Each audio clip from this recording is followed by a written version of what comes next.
This is a ManeHustle Media podcast. It sounds like one of the names they would have for a monarch. It's like Queen Javia the First, Black Radical Queer, among queer Negro women. All the way from the A, you listen to my favorite lesbian on BRQ. Hey, stay locked in with your favorite lesbian on Black Radical Queer. Yeah.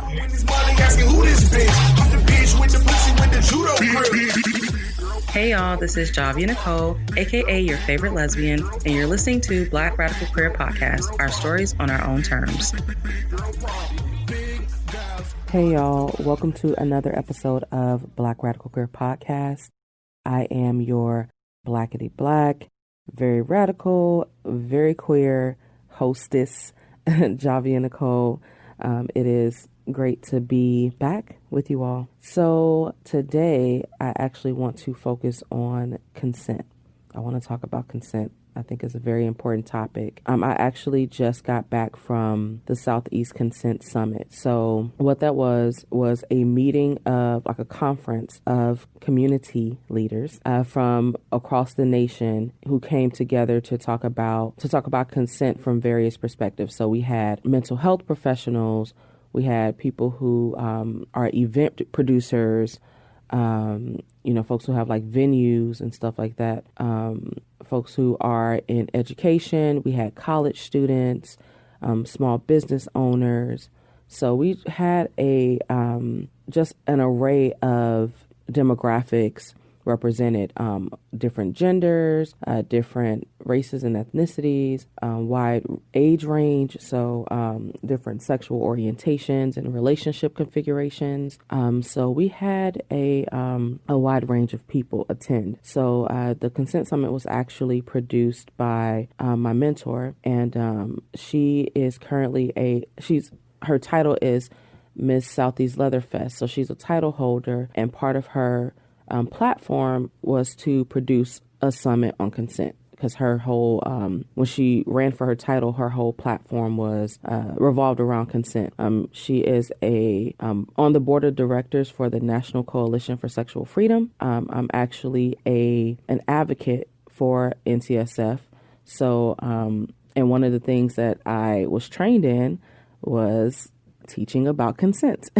But yeah, so, several consent advocates, as well as, my mentor who's on the board, and the regional advocate lead for the Southeast region, all were in attendance at this particular consent summit. So yeah, it was a really great experience, a really awesome event. I had never been involved with anything like it. And so I just in me coming back from that, I wanted to share with you all some things about consent, because I think it's always a timely issue and it's always something that's relevant. We can look in the news and see all types of issues that are connected to consent, whether it's that damn predator R. Kelly, or if it's a situation of microaggressions and racism and things like that. Some teacher cutting a student's hair or something like that. So many issues are connected to this concept of consent. And so that's why it's something that I really want to talk about. So I attended the Consent Summit. I was, for one, like I mentioned, I am an NCSF advocate. So, but also I went to represent my brand, Sensual. And what I did was provided a care corner, because since we were talking about consent, that also includes us discussing consent incidents and violations, which I'll talk about a little later, and like what the difference is. But, it can be, there can be triggering things that pop up for people. We don't know what people's experiences are.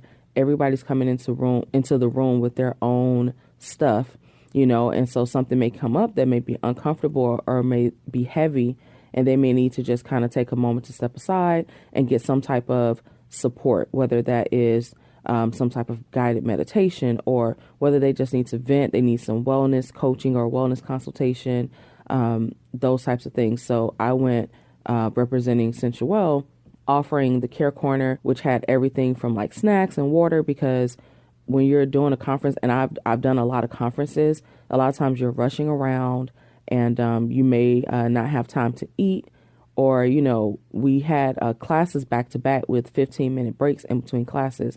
So there's not much time for you to try to run off and get food or order food or whatever. So, having snacks and water on hand, as well as offering guided meditation, aromatherapy, pre-care and aftercare, conflict resolution and mediation, those types of things. So that's a whole other thing. Y'all can always go to Sensual, like check out, Sensual, whatever you want, if you want more information on that. That's my baby. It's something that my wife and I, she does curated care packages for Sensual, and I do the wellness coaching stuff. All right, so that's why I was in attendance at the summit, but I learned a lot, and it was nice to come together with other people who were, leaders in their communities and concerned about this. So I want to talk about the different types of consent, because a lot of people don't even know that there are different types of consent. Okay, so I'll start. So there's implied consent, there's express consent, there's also enthusiastic consent. You can have like proxy consent or substituted consent, I guess is the way you can describe it, or like consent by proxy, informed consent, and you can have, something that's like, what would be the best word? Unanimous consent.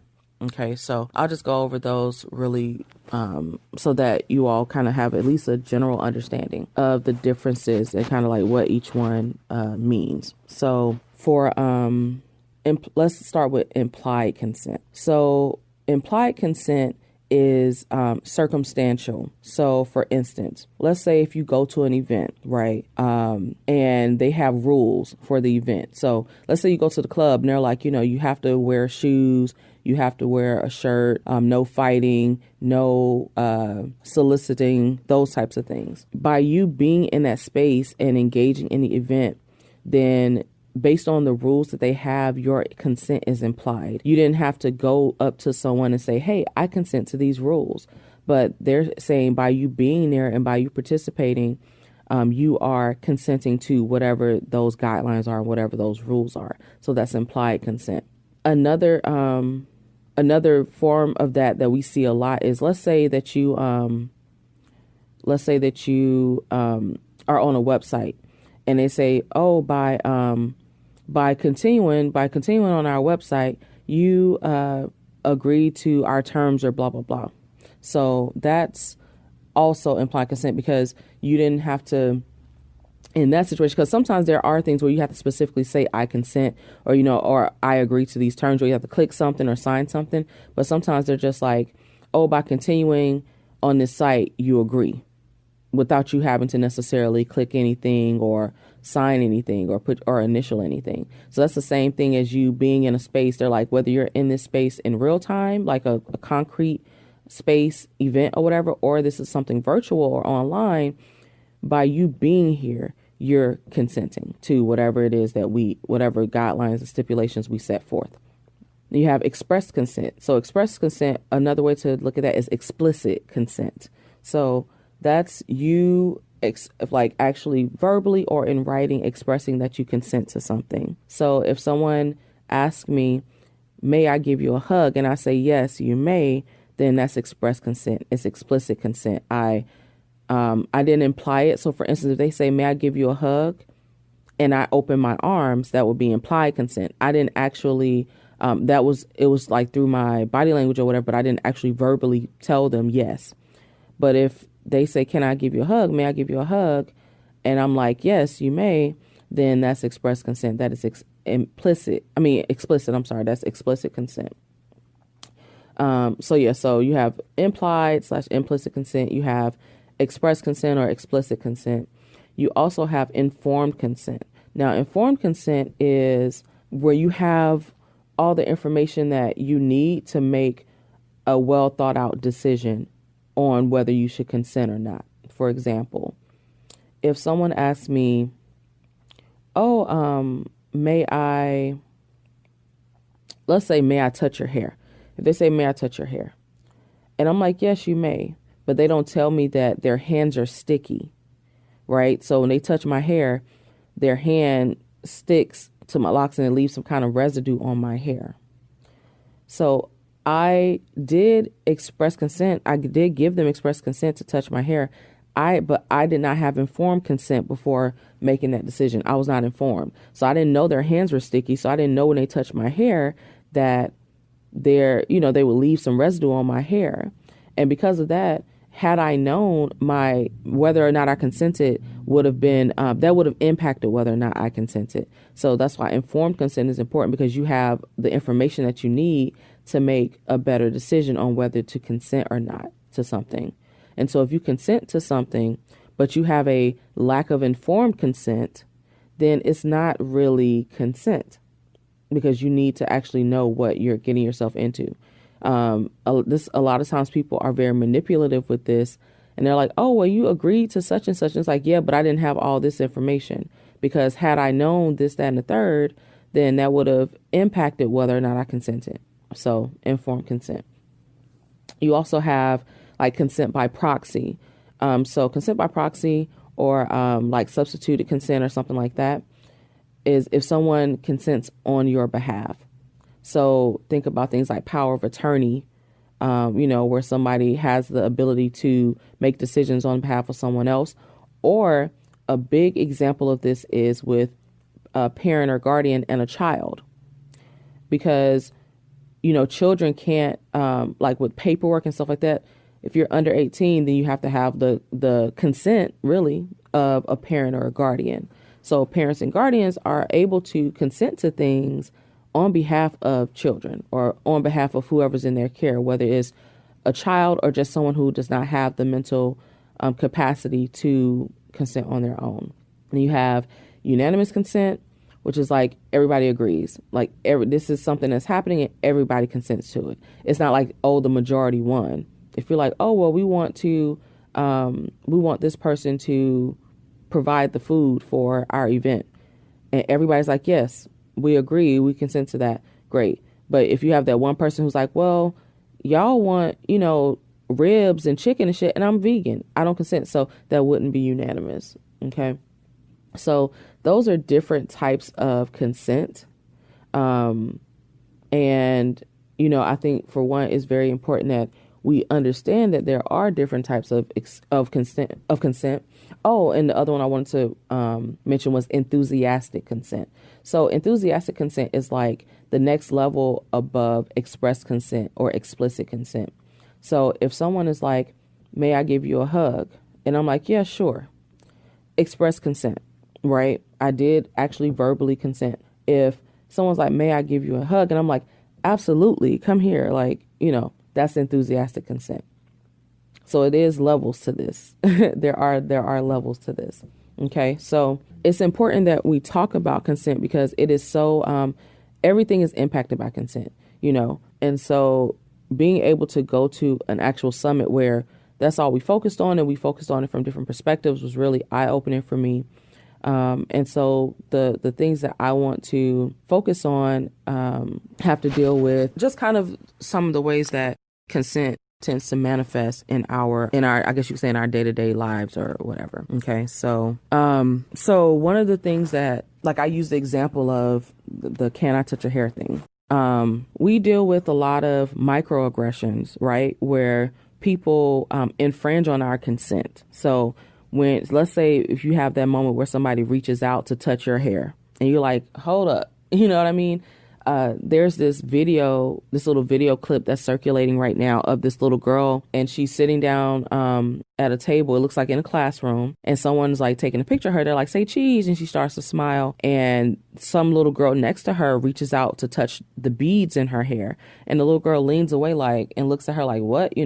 So it's that kind of situation that we deal with from childhood all the way through adulthood, which is a consent violation. Okay, so it's like you didn't consent. They didn't even ask for consent. And you definitely didn't. So you didn't even have an opportunity to give or not give consent. So, okay. So I want to, kind of go into, I mentioned consent. That was a consent violation. So there's consent incidents and consent violations.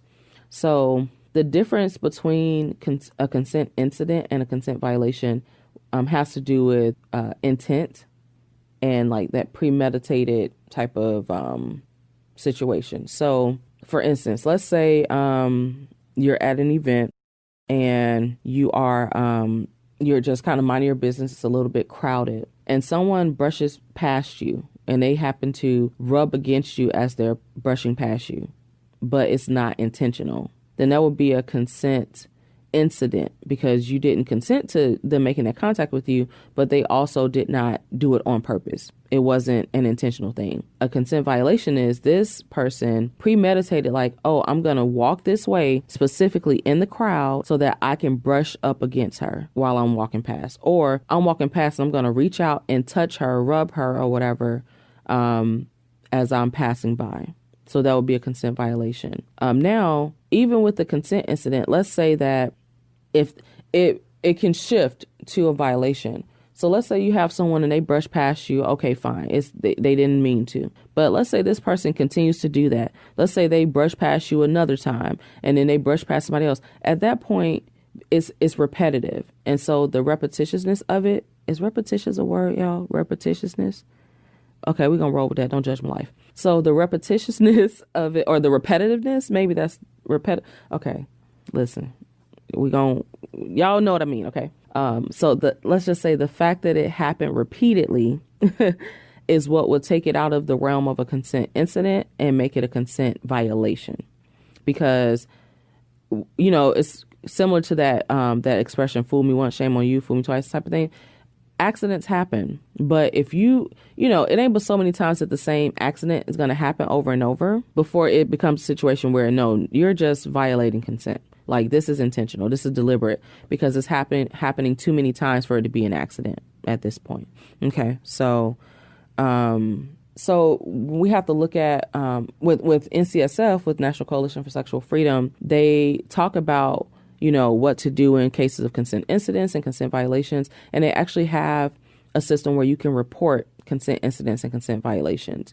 And I think that is so important, as we kind of navigate through different event spaces and stuff. I think it's something very important to have, like at conferences and classes and things like that, because it helps you keep a record of things that's going on. And that may help you to find out if someone is a frequent consent violator. Like if this person is like, oh, it's just like, oh, this is an accident. But then you get all these reports from multiple people. It's like, okay, well, no, this is not an accident. This person is a repeat offender. They're a repeat consent violator, and this needs to be addressed. And so it gives us a framework to actually address those things so that we don't continue to have predatory people in our spaces. Okay. So yeah, so there's that. So you have those things like the blatant violations. You have things that are sexually charged. And then you have, microaggressions that don't have anything to do with sex, but are still very much consent violations. Because another misconception is that consent is, it revolves around sex. People equate consent to sex, and they don't look at the wider implications of consent. Like, consent is not just relevant to sex. Consent is relevant to our lives, period. So when we have the conversation, we should be able to talk about it in regards to every aspect of our lives. Do you consent to the way that people engage with you, not just consenting to have sex or not? But that's the conclusion that people, that's the thing that people automatically jump to. All right. So I want to kind of like hone in on or focus on consent in regards to people that are close to us, because I feel like a lot of times it's a little bit easier to distinguish consent incidents or consent violations when in regards to strangers or people we aren't very close to. It may stand out to us more. I don't want to say easier because, dealing with a consent violation or just issues around consent, I won't automatically say it's easy. But I think that when dealing with like strangers sometimes, or just dealing with people who we, let's say like who we work with or who we just don't have that same type of closeness to, we have a little bit more distance from it. We can kind of look at it differently than if we're dealing with someone close to us. And so I want to focus on a couple types of relationships, or I guess you could say 2 or 3. So one of those being the relationship between a parent and a child. Another of those being relationships just between family members in general, and I include chosen family. So family, period, blood, chosen, whoever you consider your family. And then intimate partners. Okay, so I guess I'll start with children. So it's culturally, I mean, because children are not able to consent and parents basically speak on their behalf, it basically, like kids don't have very much control. So they do what they're told. And so they're put in situations where they are, that with that consent by proxy, they're put in situations that they may not be comfortable with. Okay. And a lot of times parents or just adults in general purposefully or inadvertently reinforce that. And so it ends up putting kids in a position where they do not have any bodily autonomy, any type of autonomy. And people feel like that is okay because they feel like children shouldn't have autonomy. Like until you're quote unquote grown, until you're of age or what they consider the age of consent, then you don't have autonomy. And so it's, you got to kind of go with whatever your parents say or go with whatever an authority figure says. And of course, the problem with that is that it puts kids in a position where if their consent is violated, if they do experience some type of violation, they either may not realize it or they may feel like they can't say anything because this was perpetrated by someone who is an authority figure. So they don't have these opportunities to express their autonomy. And so one of the ways I see this happen so much, which it may seem relatively innocuous or relatively like innocent or whatever, but it really does have larger implications. And this is the example of that is when, let's say, you're visiting. I have nieces and I have younger cousins who are essentially like nieces. Okay. So let's say my wife and I are visiting our nieces and if their mom is like, oh, well, there's your aunt, like, go give her a hug or something. And they're like, no. Okay. A lot of times in that situation, the parent or the guardian, whoever is like, go give your auntie a hug. Like, you better hug your aunt, that kind of thing. So now that child is learning that them saying no doesn't mean anything. They don't have autonomy. So they're being forced to show affection that they don't want to show it in a way they don't want to show it. So something that I've started doing is if I go to see like my cousins or something, and if I want a hug, for instance, if I say, oh, may I have a hug, or can I have a hug? And if they don't want a hug, then I don't push it. I'm not like, no, give me a hug. I'm just like, oh, it's fine, whatever. I'm like, okay, you don't have to give me a hug. And then keep it pushing, because I want them to understand that they do have that autonomy. They do not have to say yes to me just because I'm a quote unquote authority figure, just because I'm an adult. They don't have to automatically say yes to me just because I'm a family member. And so that's something that I've really been trying to be very mindful of. I do not like it's not something that can be forced. So I'll ask them, I'm like, hey, do you want to give me a hug, or may I have a hug, or that kind of thing, or do like the body, like say if I open my arms or something, and if they, run the other way, or if they're like, no, or whatever, then that they have that autonomy. I'm not trying to basically pressure them or force them into hugging. And so it's something that seems very simple and something that people are so accustomed to doing. Parents tell their kids all the time, like, hug this relative, or go, so-and-so wants to, like, go sit on this person's lap, or whatever it is. Or, saying like, oh, well, if somebody's trying to pick up a child and they don't really want to be picked up, those kinds of things. We're so accustomed to engaging in those ways, but it really does remove the autonomy from the kids. And then it starts to enforce and reinforce this message that they cannot say no. So if something does happen, then they may feel like, oh, well, I can't say anything.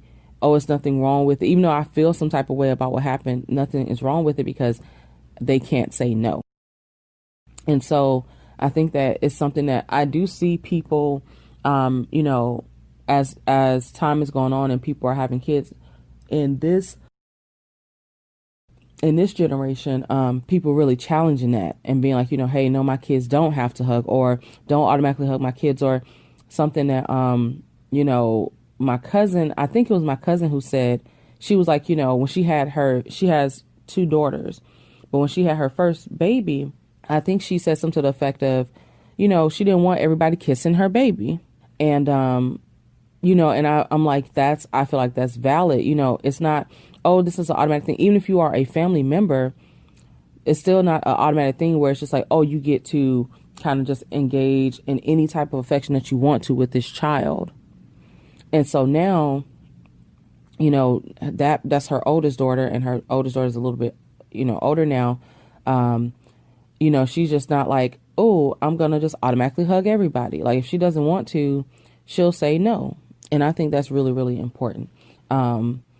So, yeah, I mean, it just really instills that sense of autonomy so that, kids as they get older, or even as their children, are able to, advocate for themselves as best they can as kids. So, we don't want to perpetuate this unhealthy, we don't want to perpetuate this idea that just because a child is a child, that adults have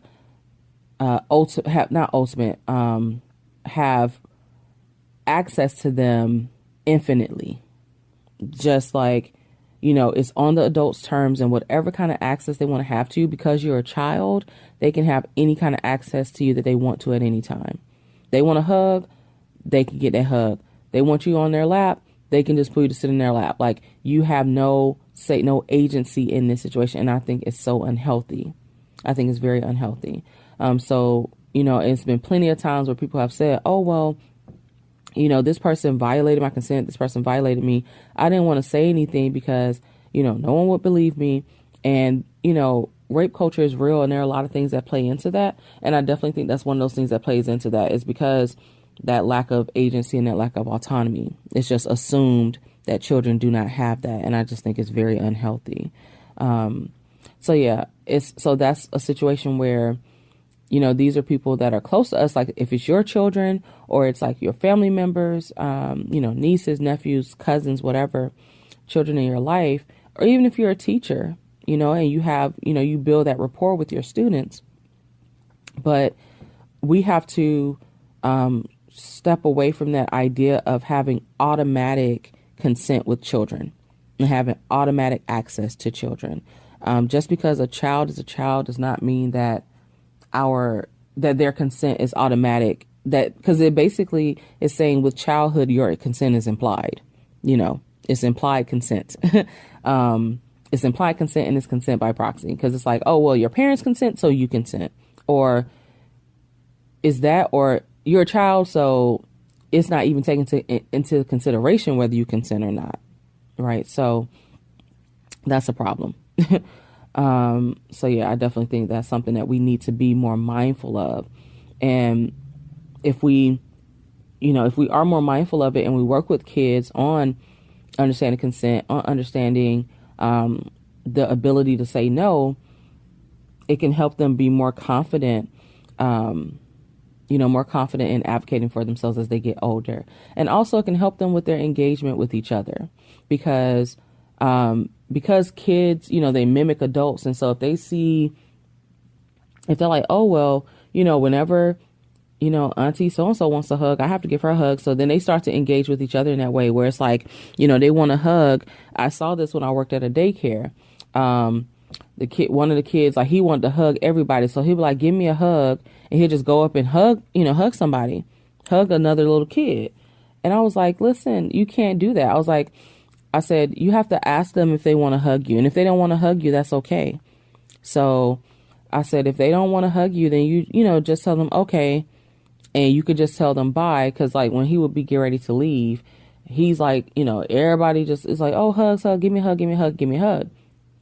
So I'm like, I said, you need to ask them. If they say yes, then great. And if they don't say yes, that's okay too. If they say no, that's okay. So that's something that I started working with the kids on during my time at the daycare, is not this automatic, oh, you just running up to a child, to, your peer and hugging them, because sometimes they didn't want to hug. And I think that just because they're kids, folks just like, oh, it's cute, or oh, it's whatever, and very dismissive about it, when I do think it matters. Because I'll look, sometimes it's like, well, no, that child does not want to hug. And so it puts them in an awkward situation, and I can see the wheels kind of turning, where they're like, oh, well, they reluctantly hug, or they will just stand there and let the child hug them, let their peer hug them. So I will start telling them, I'm like, hey, if you don't want to hug, it's okay. Tell them, tell your friend you don't want to hug today, that kind of thing, to start to really try to get them to think about that, because I didn't want them perpetuating. And I know it's just them perpetuating what they're accustomed to. They think this is okay. And adults don't really say anything about it because they just think it's cute and they dismiss it as like child's play or whatever. So yeah. Anyway, that's my little spiel on consent in regards to kids. My other thing is consent in regards to family members, which is similar. Honestly, it's the same thing. It's like, just because somebody's your family member doesn't mean that there's an automatic consent. There's an implied consent. And us feeling comfortable enough to assert our boundaries with our loved ones, no matter who that person is, if it's our mother, if it's our father, whoever, us feeling confident enough and comfortable enough to assert our boundaries. And that same thing applies to our intimate partners. Just because you are intimate with someone, whether that involves sex or not, because it may or may not involve sex. Just because you are intimate with someone doesn't mean that they have automatic access to you. So you're not obligated to, it's not like an automatic thing. If they want to be cuddled up, and that's not something that you're in the mood for at that time, that's totally okay. If they want to have sex, you don't want to have sex, that's okay. So especially there's a lot of rhetoric around when you're in a committed relationship or when you're married and stuff, that it's like, oh, well, it doesn't matter. Like, it's automatic. You can just, it's like, oh, well, the man wants to have sex and that's what's happening. Like you're obligated to give your body to this person. And I just think it's a very unhealthy way to look at things. And that's how we're taught. We're taught that comes along with the territory. Oh, we're together. Oh, we're in a relationship. Oh, we're married. Then that means I have instant access. That means that when I want to do something, I can just do it. When I want to touch you, I can touch you. When I want to have sex with you, that is what it is. And as someone who, I'm not a super touchy-feely person, as someone who has been through trauma and stuff like that, I'm just so not here for that. I'm like, it doesn't matter who you are. Your access to me is not automatic. Your access to me is not instant. And I am married. And my wife knows this. So, my wife is a very physically affectionate person. But if I'm just like, okay, well, I'm not feeling all touchy-feely or whatever, then I'll just say no, or I'll let her know, because that's my prerogative. That's my prerogative as a person who has agency and autonomy. And that just being a difference in our love languages. My physical touch is not my number one or number two love language. So versus I know it's something that's higher on the list for her, so, I keep that in mind, but I also don't force it. If I'm just like, if I'm just not in that place, I'm not in that place. And I can express that to her, because if you are in a relationship with somebody, you should be able to express with them where you are, kind of the place that you're in at that time. But I just think it's an important conversation to have, because we don't realize how many areas of our lives where we really operate with this sense of automatic consent and access. All right. So the last kind of point, I guess, that I want to make is that consent is revocable. So regardless of the nature of the relationship, and based on the nature of the relationship, what it looks like to revoke consent may look different, right? But it is something that's revocable. You can say, oh, well, I always consent to them hugging me every single time. 5 years, I've consented to their hugs, and today I don't feel like hugging. Just because you have, been hugging for years does not mean that it's automatic. It still doesn't make it automatic. You can still revoke your consent, right? Even if you told this person, hey, you can hug me anytime, you still have the right and the agency to revoke that consent at any time. So you may not have ever needed to revoke it, and, just on this particular day, you're just like, I'm not feeling it for whatever reason, then you don't have to consent. You can revoke your consent. And I think it's important because we, like I mentioned, we do have this mindset or this way of operating that is kind of like a automatic consent type of framework. And it's just not, we don't have to operate that way.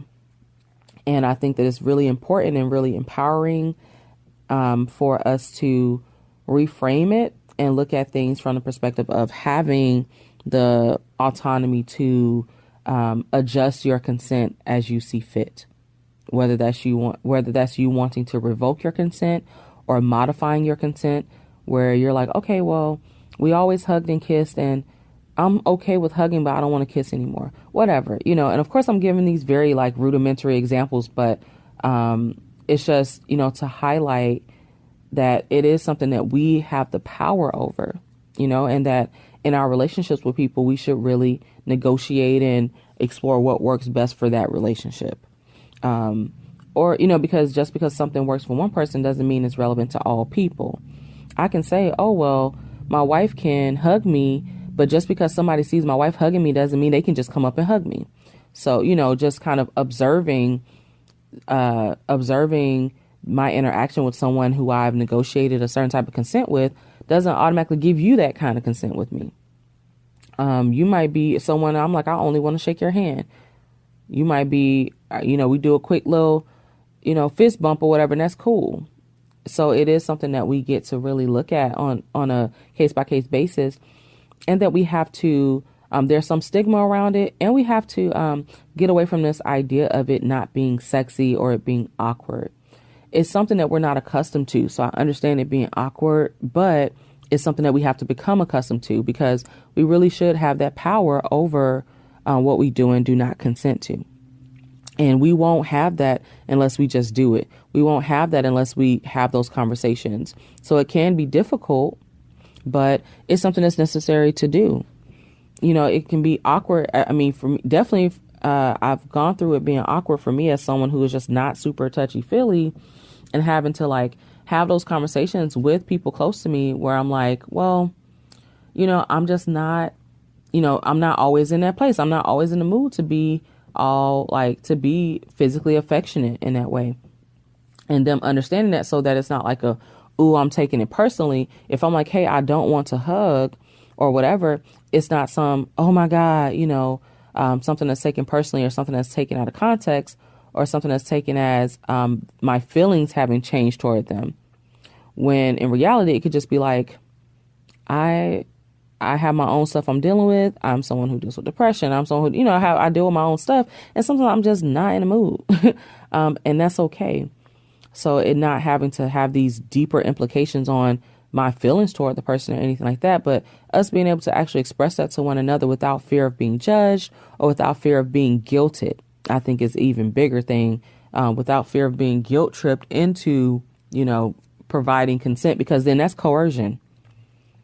That is coercion. If you are manipulated into consenting, that's not true consent.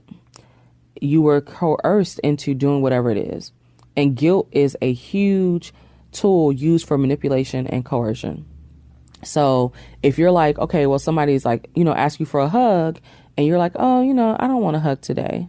And they're like, oh, come on, you always hug me. Why don't you want to hug me today? Like, oh, you don't like me anymore? That kind of shit. If they get into all of that, then that's the guilt trip. And that's just a tool they're using to try to coerce you into consenting to something that you do not want to do. And that's definitely not okay. So regardless of how awkward or whatever it may seem, I think it is really, really important that we have these conversations and that we get comfortable talking about consent, especially with those who are close to us. That's the only way that we can develop healthier ways of engaging with each other, is to have those conversations that are awkward initially. But, once you get accustomed to talking about it, it of course becomes less and less awkward. And it's a conversation that you're able to have with a wide range of people. And I just think it's something that's really important. And once you actually look into the different types of consent and just looking into how those things can manifest, how consent violations can manifest.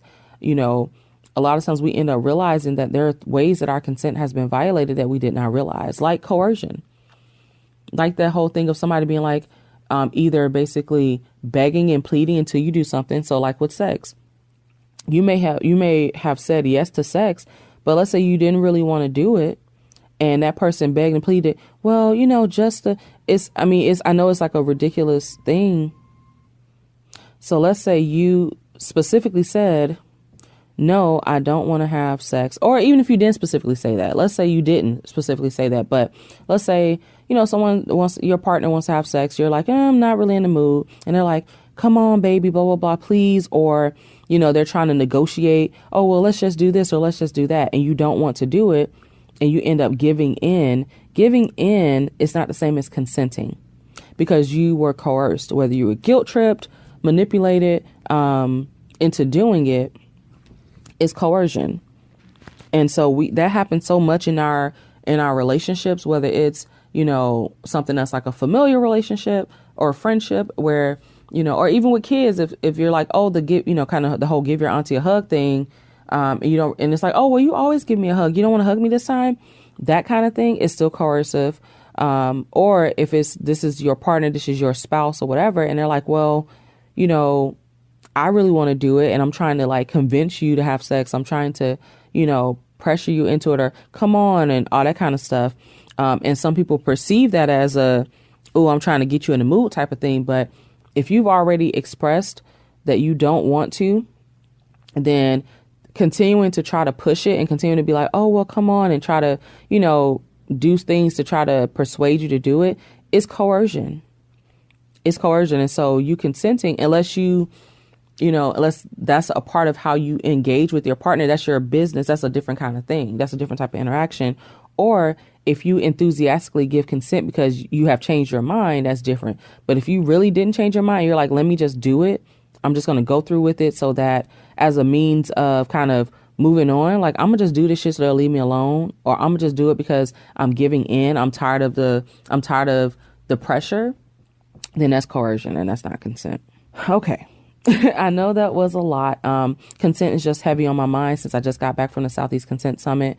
And I just think that it's something I've been wanting to talk about, but definitely after going to that conference, I'm like, okay, I really have to at least bring up the subject because I think it's something that's important for us to talk about. All right. So before I dip out, I just want to shout out one of my listeners. I'll retain their anonymity because I don't, they don't want to be named or anything, but just so that they know that, I got your message. I listened to it. It means a lot to me that you, called in and that you were so open with me and so vulnerable with me. And, I really appreciate you. I appreciate you for sharing what you shared. And thank you so much for listening. And, feel free to circle back to me if you would like to, but just wanted to let you know that I did listen. I hear you. I feel you. And I'm glad that the podcast is giving something to you, that the podcast is bringing something to your life. I mean, that's what matters to me. Also, I want to thank you all because I see my listenership is steadily growing and it's so awesome to me.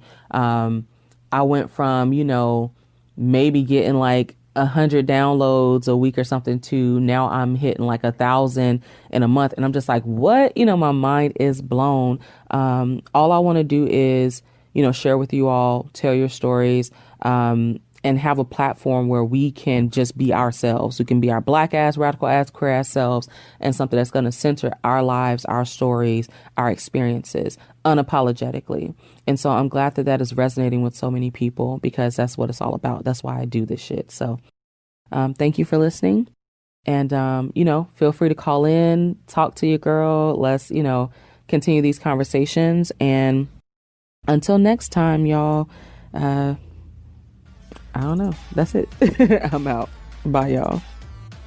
Black Radical Queer Podcast is all about intersectionality and Black queer folks sharing our stories on our own terms. We navigate an array of identities, and BRQ is an outlet where we can see the spectrum of those identities reflected, explored, and celebrated. Black Radical Queer is a ManeHustle Media podcast hosted by Javia Nicole, produced and edited by Charmaine Johnson. Music is by Publicity. You can find us on social media by looking up Black Rad Queer. It's BLK RAD QWR. We are on Facebook as well as Instagram and Twitter. Same handle regardless, at Black Rad Queer. BLK RAD QWR. We also have a Facebook discussion group that's just called BRQ Discussion Group. And you can also listen wherever you get your podcasts. So we're on iTunes, we're on Spotify, Google Play, all those types of things. And we have, our home base that's on Libsyn, so you can listen on there as well. Thank you so much for tuning into this episode. Make sure you come on back around next week to see what we have for you. And all right, y'all, I'm out.